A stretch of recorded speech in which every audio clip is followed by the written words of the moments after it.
Hi, my name is Helen, and I'll be discussing the summer research I conducted with Professor O'Day examining COVID-19 related prejudice and Asian Americans' sense of belonging in the United States, along with other factors. So, as many of you are probably aware, there's been an increase in prejudice against Asian Americans since the start of the COVID-19 pandemic. You probably heard notable figures using the phrase the Chinese virus.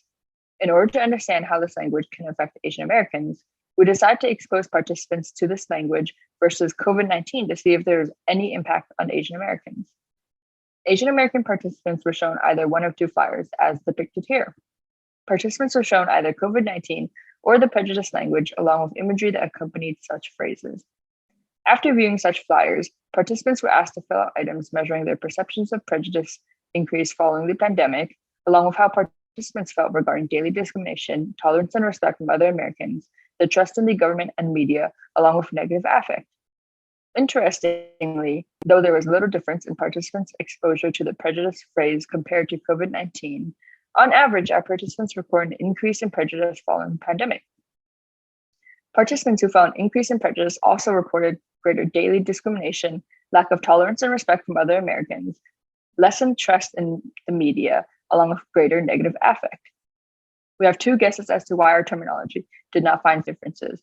First, since the creation of this flyer and with the increasing escalation of prejudice from slurs to physical violence, it may be that Asian Americans are not as concerned or affected by terminology with the looming threat of violence.